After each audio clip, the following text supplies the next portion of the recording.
नमस्कार विद्यार्थी मित्रांनो, तुम्हा सर्वांचे नथिंग इज इम्पॉसिबल या YouTube चॅनलमध्ये सहर्ष स्वागत. आज आपण वर्ग 10वी मधील भाग 1 चा प्रकरण क्रमांक 3 अंकगणितीय श्रेणी यामधील सराव संच 3.2 हे आपण आजच्या व्हिडिओमध्ये बघणार आहोत.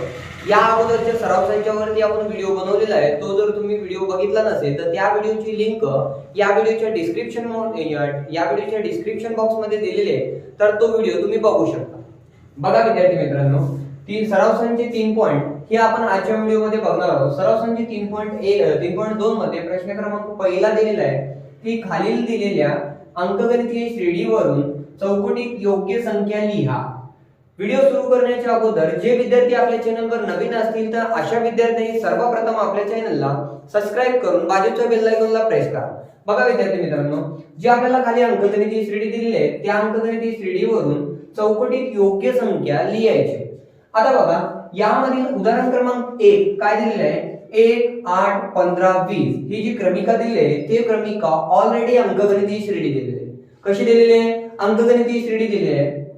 बघा आता 1 8 15 20 हे संख्या म्हणजे जे क्रमिकामधील पद दिलेले आहे ते आपल्याला योग्य संख्या जे दिलेले योग्य संख्या लिहायची. चौकटीमध्ये आपल्याला योग्य संख्या भरायची. A बरोबर डॅश म्हणजे इथं बॉक्स दिलेले आहे, त्यानंतर T1 बरोबर बॉक्स, T2 बरोबर बॉक्स आणि T3 बरोबर बॉक्स अशा आपल्याला चौकटी दिलेले आहे. ते चौकटीत आपल्याला योग्य संख्या भरायची. A म्हणजे क्रमिकामधील पहिलं पद, क्रमिकामधील पहिलं पद 1 दिसते म्हणजे 1 बरोबर इथं मिळते 1. त्यानंतर T1 म्हणजे क्रमिकामधील पहिलं पद दिलेलं आहे 1 म्हणजे T1 बरोबर मिळणार 1. त्यानंतर T2 म्हणजे T हे प्रत्येक पदासाठी वापरणारा पद आहे म्हणजे T म्हणजे पद. T2 म्हणजे क्रमिकातील दुसरे पद दिलेले आहे 8 म्हणजे इथं T2 मिळणार तुम्हाला 8. त्यानंतर T3 बरोबर बॉक्स. T3 म्हणजे क्रमिकातील तिसरे पद काय दिलेले आहे 15 म्हणजे इथं लिहू शकता आपण तिसरे पद बरोबर 15. पहिले जे आपल्याला पद दिलेले होते क्रमिकामध्ये जे पद दिलेले होते ते पदानुसार आपण मांडणी केलेली आहे. खाली बघा T2 - T1 दुसरे पद वजा पहिले पद. क्रमिकामधील दुसरे पद दिलेले आहे 8, इथं लिहू आपण हे 8 वजा T1 पहिले पद दिलेले आहे 1 म्हणजे लिहू इथं आपण 1. बघा 8 वजा 1 मग 8 मधून 1 गेल्यानंतर किती उरणार? 8 मधून 1 वजा केल्यानंतर इथं मिळणार तुम्हाला 7 म्हणजे इथं आपल्याला 7 लिहायचं. त्यानंतर पुढे T3 - T2 T3 दिलेलं आहे 15 म्हणजे आपण लिहू इथं T3 म्हणजे तिसरे पद 15. त्यानंतर हे वजा T2 म्हणजे दुसरं पद दिलेलं आहे 8 म्हणजे इथं लिहू आपण 8. मग 15 वजा 8 मग 15 मधून 8 वजा केल्यानंतर वजाबाकी मिळणार तुम्हाला इथं 7. बघा दोन लगतच्या क्रमांकात पदांमधील फरक कसा आलेला आहे, इथं स्थिर आलेला आहे. इथं पण 7 इथं पण 7 आहे. त्यानंतर D म्हणजे काय? सामान्य फरक, ज्याला आपण D असे म्हणतो. D म्हणजे डिफरन्स. आता दोन क्रमांकात पदांमधील फरक डिफरन्स कसा आहे? सारखा आहे, कॉमन आहे. मग इथं 7 आहे इथं 7 आहे म्हणजे D बरोबर मिळणार इथं तुम्हाला 7. उदाहरण क्रमांक 1 आपण जे क्रमिका दिलेली होती त्या क्रमिकाच्या आधारित जे आपल्याला चौकटी भरायचे होते त्या योग्य अक्षर त्या चौकटीमध्ये आपण भरलेला आहे. त्यानंतर उदाहरण क्रमांक 2 दिलेला आहे बघा 3 6 9 12.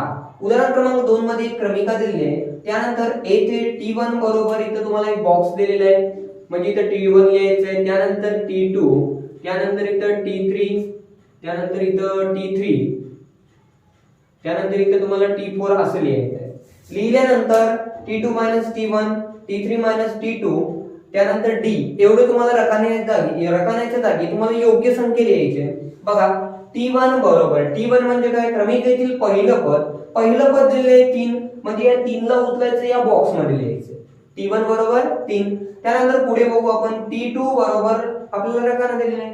T2 म्हणजे क्रमिकामधील दुसरे पद दिलेले आहे 6 म्हणजे इथं लिहू आपण क्रमिकामध्ये दुसरे पद 6 दिलेले असल्यामुळे दुसरे पद बरोबर 6.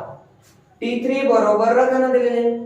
त्या रकान्यांमध्ये तिसरं पद काय दिलेलं आहे 9. या 9 ला उचलायचं आणि तिसऱ्या पदाच्या जागेवर तुम्हाला लिहायचं. त्यानंतर पुढे दिलेलं आहे T4 बरोबर क्रमिकातील T4 चौथे पद दिलेलं आहे 12 म्हणजे इथं मिळणार तुम्हाला 12 लिहायचं आहे. त्यानंतर पुढे बघा T2 - T1 दिलेलं आहे 6 मायनस तुम्हाला 3 करायचं. इथं तुम्हाला फक्त एकच बॉक्स दिलेला आहे म्हणजे यांची जी वजाबाकी आलेली आहे तेच तुम्हाला इथं लिहायचं आहे. T2 minus T1, T2 6, T1 3, 6 मधून 3 हे जर वजा केला तर तुम्हाला मिळणार 3, म्हणजे तुम्हाला डायरेक्ट लिहायचे 3. त्यानंतर पुढे T3 मायनस T2, T3 दिलेले आहे 9, T2 दिलेले आहे 6. 9 मायनस 6 म्हणजे 9 मधून तुम्हाला 6 वजा करायचे. 9 मधून 6 वजा केल्यानंतर मिळणार तुम्हाला 3, म्हणजे इथे लिहू आपण 3.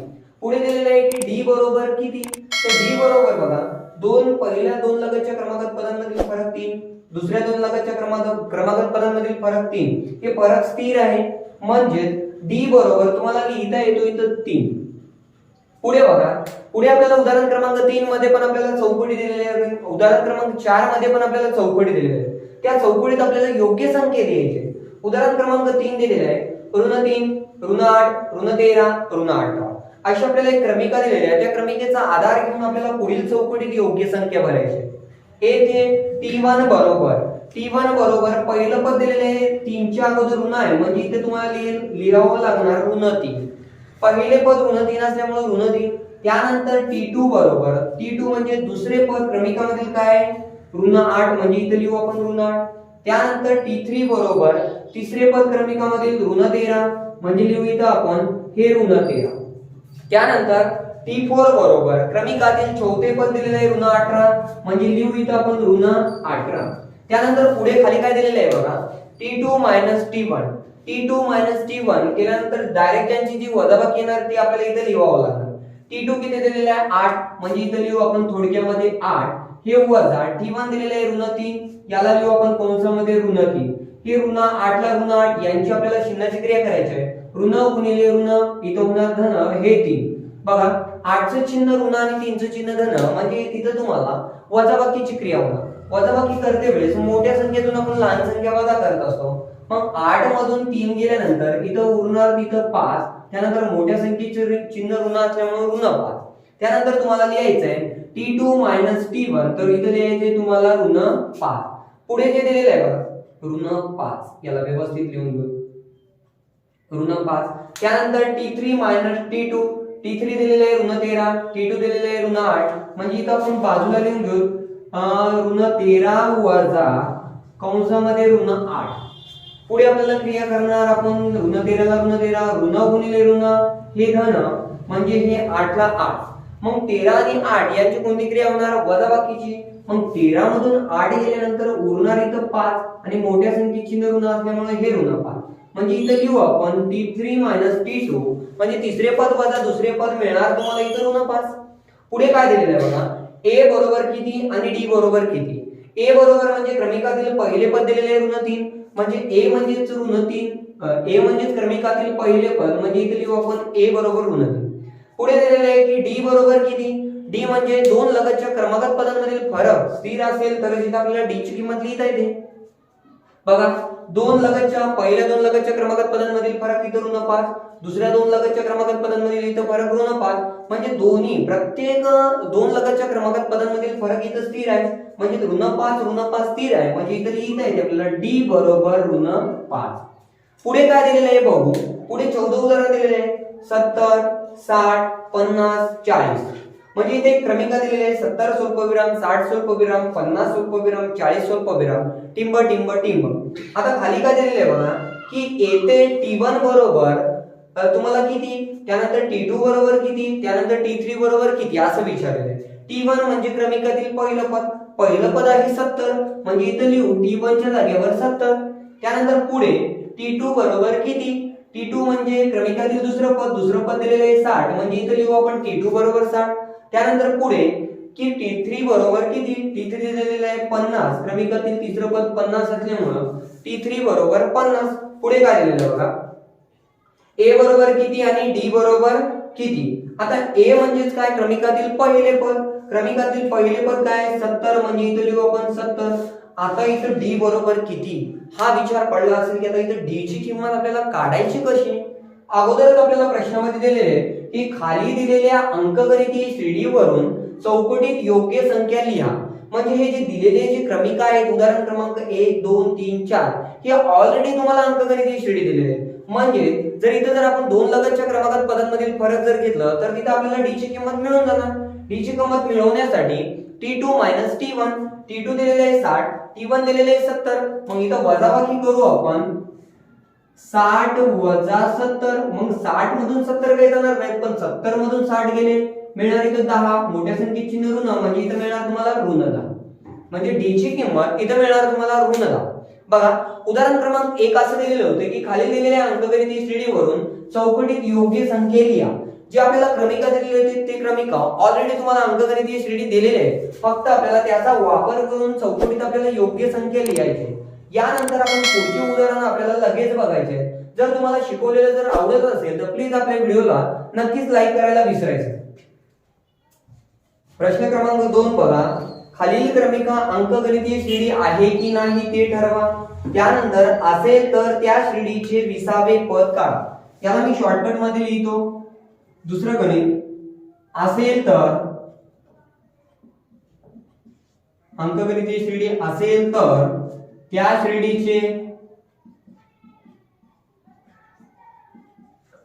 श्रेणीचे 20वे पद काढा. आता खाली आपल्याला एक क्रमिका दिलेली आहे. ऋण 12, ऋण 5, 2, 9, त्यानंतर 16, त्यानंतर 23, त्यानंतर 30, त्यानंतर टिंब. बघा खाली जी आपल्याला क्रमिका दिलेली आहे ते क्रमिका अगोदर दिलेली क्रमिका ही अंकगणितीय श्रेणी आहे की नाही ते ठरवा. असेल तर त्या श्रेणीचे 20वे पद काढा असं आपल्याला प्रश्नामध्ये दिलेलं आहे. अगोदर आपल्याला दिलेली क्रमिका ही अंकगणितीय श्रेणी आहे की नाही ठरवण्यासाठी अगोदर दिलेल्या क्रमिकाला आपल्याला पदानुसार त्याची मांडणी करायची आहे. तर पदानुसार आपण मांडणी करू. T1 बरोबर क्रमिकातील पहिलं पद दिलेलं आहे ऋण 12 म्हणजे पहिलं पद बरोबर ऋण 12. इथं घेऊ T2 बरोबर मिळणार तुम्हाला इथं ऋण 5. त्यानंतर पुढे घेऊ T3 बरोबर क्रमिकातील तिसरं पद 2 म्हणजे T3 बरोबर 2. त्यानंतर पुढे घेऊ आपण T4 बरोबर क्रमिकातील चौथं पद दिलेले 9 म्हणजे T4 बरोबर 9. त्यानंतर पुढे जेवढे आपल्याला क्रमिकामधील पद दिलेले आहेत तेवढे पदानुसार आपल्याला त्याची मांडणी करून घ्यायची. T5 क्रमिकातील 5वे पद दिलेले आहे 16 म्हणजे इथं लिहू आपण T5 बरोबर 16. त्यानंतर 6वे पद दिलेले आहे आपल्याला 23 म्हणजे इथं लिहू आपण T6 बरोबर 23. त्यानंतर T7 बरोबर आपल्याला 30 म्हणजे T7 बरोबर 30 दिलेलं आहे इथं लिहू आपण 3 T7 बरोबर 30. आणि पुढे आपल्याला काय करायचंय ते आपल्याला बघायचं. बघा क्रमिकामध्ये जेवढे आपल्याला पद दिलेली होती त्यानुसार आपण त्याची मांडणी केलेली आहे. आता त्या पदामधील दोन क्रमांकात लगतच्या पदांमधील फरक स्थिर येतो का ते आपल्याला बघायचं आहे. फरक स्थिर येण्यासाठी आपल्याला इथं वजाबाकी घ्यायची. वजाबाकी कशाची? T2 - T1. दुसरे पद वजा पहिले पद. दुसरे पद दिलेले ऋण 5 याला घेऊ आपण कंसामध्ये ऋण 5. हे वजाला वजा व पहिले पद काय दिलेले ऋण 12 इथं घेऊ आपण ऋण 12. पुढे लिहू ऋण 5 ला ऋण 5. त्यानंतर ऋण गुणिले ऋण इथं होणार धन हे 12.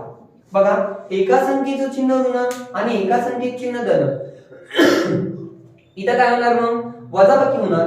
मग 12 मधून 5 गेल्यानंतर इथं मिळणार तुम्हाला 7. मोठ्या संख्येचे चिन्ह धन असल्यामुळे धन 7. त्यानंतर पुढची क्रिया काय होणार बघा. पुढे आपल्याला असंच करायचंय T3 - T2. तिसरे पद वजा दुसरे पद. तिसरे पद दिलेले 2 म्हणजे इथं लिहू आपण 2. हे वजाला वजा. T2 किती दिलेले ऋण 5 याला घेऊ कंसामध्ये ऋण 5. त्यानंतर हे 2 ला 2.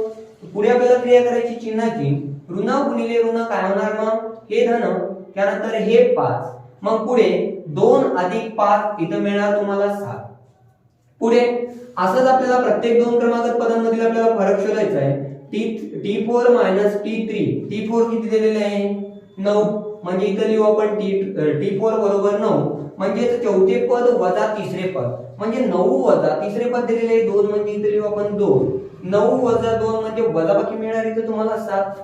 पुढे आपल्याला जेवढे आपल्याला क्रमांकात पद दिलेले आहेत तेवढ्या पदांमधले आपल्याला फरक घ्यायचा आहे. T5 - T4. पाचवे पद वजा चौथे पद. पाचवे पद दिलेले 16 म्हणजे इथे लिहू आपण 16. हे वजा चौथे पद दिलेले 9 म्हणजे इथे लिहू आपण 9. 16 वजा 9 यांची वजाबाकी मिळणार तुम्हाला 7 म्हणजे इथे लिहू आपण 7. त्यानंतर पुढे T6 - T5. T6 काय दिलेलं आहे बघा 23 म्हणजे इथे लिहू आपण हे 23 वजा T5 दिलेले आहे 16 म्हणजे इथे लिहू आपण 16. 23 वजा 16 यांची जर तुम्ही वजाबाकी करणार तर तुम्हाला मिळणार इथं वजाबाकी 7. शेवटचं पद दिलेले आहे आपल्याला T7 मायनस T6. सातवे पद वजा सहावे पद. सातवे पद दिलेले आहे 30 वजा सहावे पद दिलेले आहे 23 म्हणजे 30 वजा 23 करायचे इथे लिहू आपण 30 वजा 23 म्हणजे यांची वजाबाकी मिळणार इथं आपण 7 इथे लिहून घेतलात आपण 7. आता बघा इथं तुम्हाला स्पष्ट दिसते की T2 मायनस T1 दुसरे पद वजा पहिले पद 7 आलं. त्यानंतर तिसरे पद वजा दुसरे पद यांची वजाबाकी 7 मिळाली. त्यानंतर चौथे पद वजा तिसरे पद यांची पण वजाबाकी 7 मिळाली. पुढे पाचवे पद वजा चौथे पद इथं पण यांची वजाबाकी 7. त्यानंतर सहावे पद वजा पाचवे पद यांची पण वजाबाकी 7 आणि शेवटला सातवे पद वजा सहावे पद यांची पण वजाबाकी 7 मिळालेली आहे. मग दिलेल्या क्रमिकामधील प्रत्येक दोन लगतच्या क्रमागत पदांमधील फरक इथं कसा आहे स्थिर आहे. मग इथं तुम्हाला लिहायचं आहे येथे दोन लगतच्या क्रमागत पदांमधील फरक स्थिर आहे म्हणून दिलेली क्रमिका ही अंकगणितीय श्रेणी आहे हे तुम्हाला पूर्ण लिहायचं आहे. त्यानंतर पुढे लिहू आपल्याला आता पुढे दिलेलं आहे की दिलेली क्रमिका ही अंकगणितीय श्रेणी असेल तर त्या अंकगणितीय श्रेणीचे 20वे पद काढा. आता बघा पद कसं काढायचं आहे हे मागच्या व्हिडिओमध्ये आपण बनवलेलं आहे. मागच्या व्हिडिओमध्ये TN आणि SN या सूत्राचा वापर पण कसा करायचा आहे त्यावरती पण आपण एक व्हिडिओ बनवलेला आहे. जर तो व्हिडिओ जर तुम्ही बघितला नसेल तर या व्हिडिओच्या डिस्क्रिप्शन बॉक्स मध्ये त्या व्हिडिओची लिंक दिलेली आहे तर तो व्हिडिओ तुम्ही पाहू शकता. पुढे बघा आता इथं आपल्याला काय दिलेलं आहे की 20वे पद आपल्याला काढायचं आहे. 20वे पद काढण्यासाठी इथं आपल्याला ADN याची गरज पाहिजे. म्हणजे इथं लिहू आपण A बरोबर A म्हणजे काय क्रमिकातील पहिले पद दिलेले ऋण 12 म्हणजे A ची किंमत मिळणार तुम्हाला ऋण 12.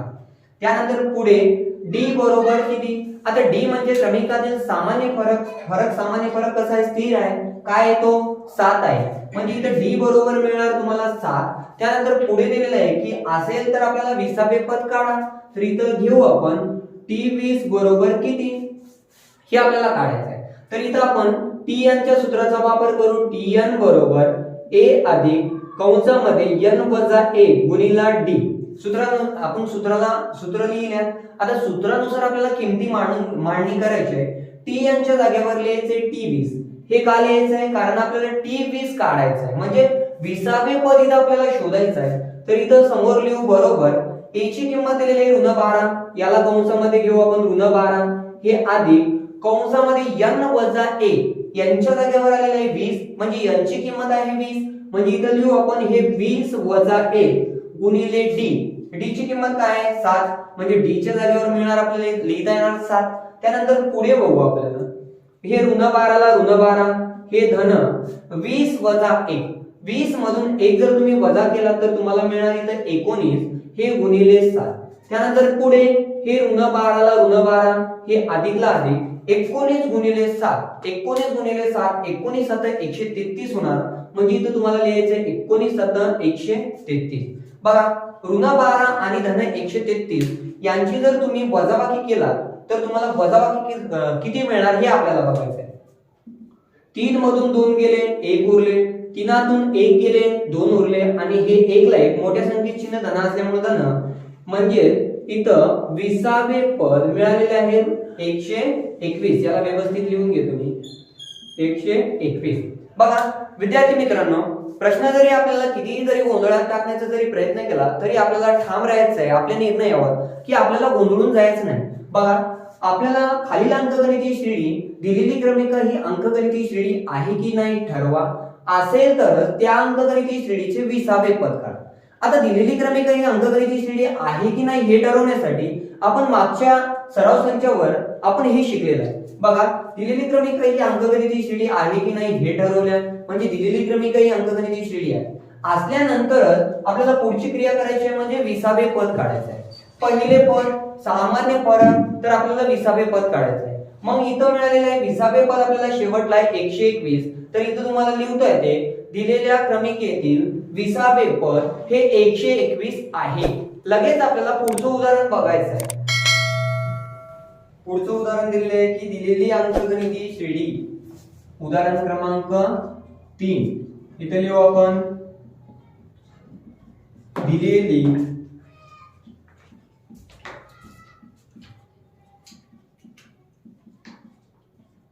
अंकगणिती श्रेणी, दिलेली अंकगणिती श्रेणी 12, 16, त्यानंतर हे 20, त्यानंतर 24 टिंब टिंब आहे या श्रेणीचे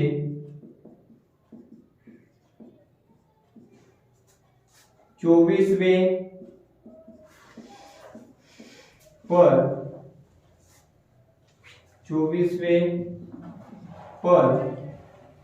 काढा.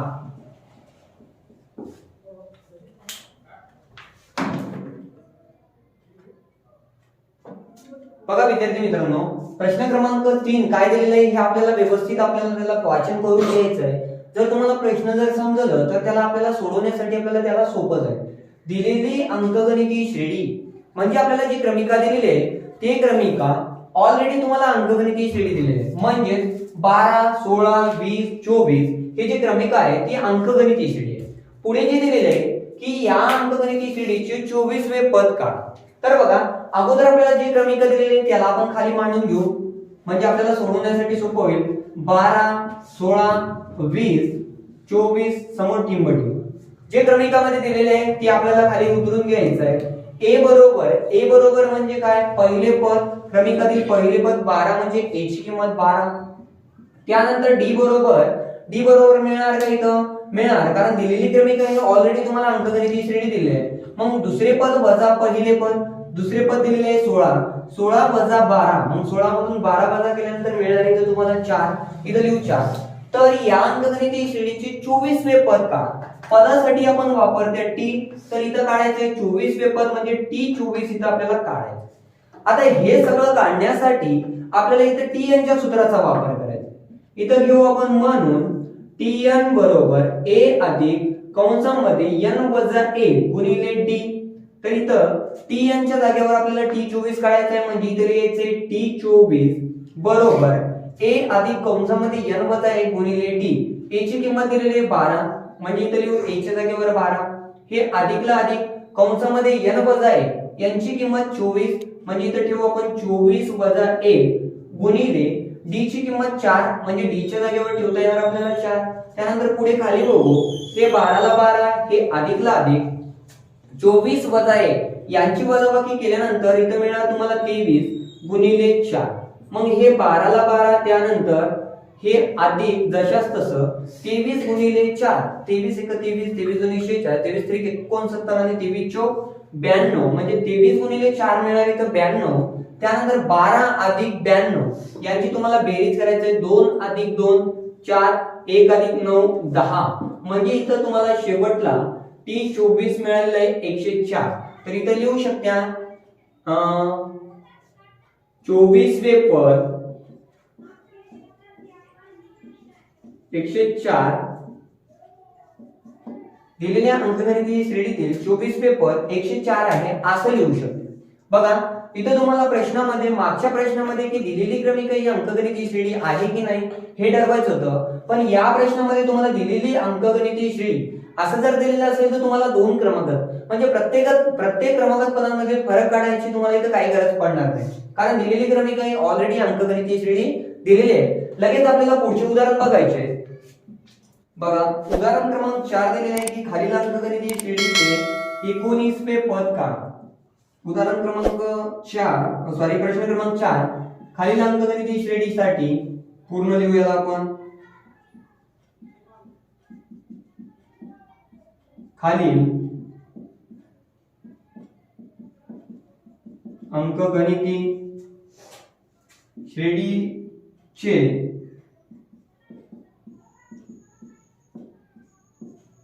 श्रेणीचे 19वे पद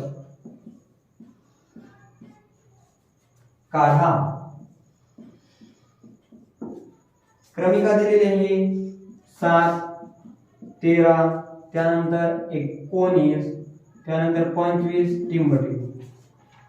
बघा उदाहरण क्रमांक प्रश्न क्रमांक 4 हे प्रश्न क्रमांक 3 सारखं दिसते, बरोबर आहे. म्हणजे खालील अंकगणितीय श्रेणीची म्हणजे ही जी दिलेली क्रमिक आहे ती कशी आहे, अंकगणितीय श्रेणी आहे. या अंकगणितीय श्रेणीची 19वे पद काढ. आता एक पद काढण्यासाठी आपल्याला सूत्र दिलेलं आहे tn चं. आता tn च्या सूत्रासाठी आपल्याला a आणि d ची किंमत आवश्यक आहे. म्हणजे इथं घेऊ आपण a बरोबर a काय दिलेलं आहे 7 म्हणजे घेऊ इथे a बरोबर 7. त्यानंतर d बरोबर d बरोबर घ्यायचं आहे t2 t3 sorry t2 t1 दुसरे पद वजा पहिले पद म्हणजे इथे घेऊ आपण 13 वजा 7. 13 मधून 7 गेले तर मिळणार तुम्हाला 6. त्यानंतर पुढे तर आपल्याला 19वे पद काढायचं आहे म्हणजे इथं t19 तुम्हाला काढायचं. तर त्यासाठी आपल्याला एक सूत्र दिलेलं आहे, सोपं सूत्र, त्याला आपण म्हणून सूत्राला मांडणी करू. tn बरोबर सूत्र लिहू इथं tn बरोबर a अधिक कंसामध्ये n वजा a गुणिले d. tn किती दिलेलं आहे इथं t19 तुम्हाला काढायचं आहे म्हणजे tn च्या जागेवर लिहू इथं आपण t19 बरोबर a ची किंमत दिलेली आहे 7 म्हणजे इथं लिहू आपण 7 अधिक कंसामध्ये n वजा a यांची किंमत दिलेली आहे 19 म्हणजे इथे लिहू 19 हे वजा a गुणिले d ची किंमत 6 म्हणजे d च्या जागेवर 6. वरी जो आपल्याला सूत्र दिलेलं होतं त्या सूत्रानुसार आपण किमतीची मांडणी केलेली आहे. त्यानंतर पुढे आपल्याला खाली सोडवायचं आहे. हे 7 ला 7 हे अधिकला अधिक 19 वजा 1 म्हणजे इथे मिळणार तुम्हाला 18 गुणिले हे 6. हे 7 ला 7 अधिकला अधिक 18 गुणिले 6 करायचं आहे. 18 चा पाडा इथं 6 पर्यंत म्हणायचा आहे. 18 1 18 18 2 36 18 3 54 18 4 72 18 5 90 18 सम 108 म्हणजे 18 ने 7 चा गुणाकार केला तर तुम्हाला किती मिळणार 108 मिळणार. मग 7 अधिक 108 यांची जर बेरीज केला तर तुम्हाला मिळणार इथं 115. म्हणजे वरील अंकगणितीय श्रेणीचे 19वे पद किती आहे 115 आहे. तर तुम्ही इथं खाली लिहू शकता 19वे पद किती आहे 115 आहे. बघा पुढचं उदाहरण काय दिलेलं आहे की आपल्याला लगेच बघायचं आहे. पुढचं उदाहरण पण आपल्याला यासारखंच दिलेलं आहे. जर तुम्हाला पुढच्या उदाहरणाचं उत्तर जर अगोदरच तुम्हाला मिळालेलं असेल तर या कमेंट बॉक्स मध्ये या व्हिडिओच्या कमेंट बॉक्स मध्ये त्या गणिताचे उत्तर तुम्ही देऊ शकता. आता हे आपण एवढे जे गणित सोडवलेले आहेत त्याच्या आधारे तुम्ही 5वं गणित हे तुम्ही मनानं सुद्धा सोडवू शकता. तुम्ही सोडवण्याचा प्रयत्न सुद्धा तुम्हाला करायचा आहे. उदाहरण क्रमांक 5 प्रश्न क्रमांक 5 दिलेला आहे की खालील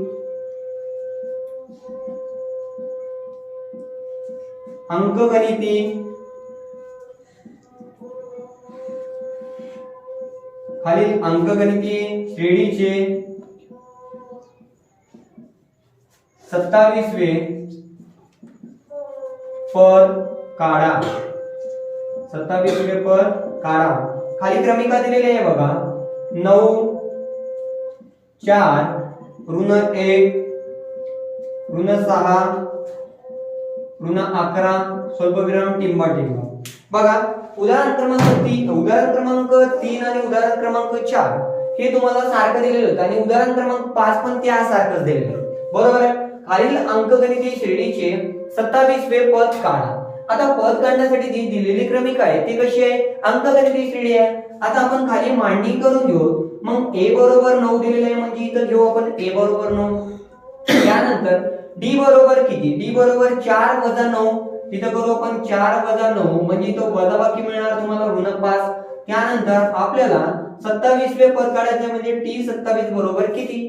आता पद काढायचं असेल तर तिथे तुम्हाला tn च्या सूत्राचा वापर करायचा. एकूण जर काढायचं असेल तर tn च्या सूत्राचा वापर करायचा. कितवे पद असेल तर यासाठी पण तुम्हाला tn च्या सूत्राचा वापर करायचा. म्हणजे इथं घेऊ आपण सूत्र घेऊ tn बरोबर a अधिक कंसामध्ये n वजा a गुणिले d. tn च्या जागेवर t27 काढायचं आहे म्हणजे इथं लिहू आपण t27 बरोबर a ची किंमत दिलेली आहे 9 म्हणजे a च्या जागेवर 9 हे अधिक कंसामध्ये n वजा a यांच्या जागेवर दिलेले 27 म्हणजे इथं लिहू आपण 27 वजा a गुणिले d. d ची किंमत किती दिलेली आहे ऋण 5 म्हणजे इथं ऋण संख्या आहे आपल्याला कंसामध्ये घ्यायचे ऋण 5. त्यानंतर हे 9 ला 9 हे अधिकला अधिक 27 वजा 1 27 मधून 1 गेल्यानंतर इथं मिळणार तुम्हाला वजाबाकी 26 हे गुणिले कंसामध्ये ऋण 5. त्यानंतर हे 9 ला 9 चिन्हाची क्रिया करायची आहे. धन गुणिले ऋण हे ऋण 26 गुणिले 5 26 गुणिले 5 26 5 130 म्हणजे इथं लिहू आपण 26 गुणिले 5 म्हणजे 26 5 130. धन गुणिले ऋण म्हणजे हे ऋण आलं बघा. 9 वजा 130 जर केलात तर तुम्हाला मिळणार 121. मोठ्या संख्येचे चिन्ह ऋण असल्यामुळे हे ऋण म्हणजे इथं तुम्हाला T27 म्हणजे 27वे पद ऋण 21 मिळाले आहे. शेवटला तुम्ही लिहू शकता 27वे पद ऋण 121 आहे.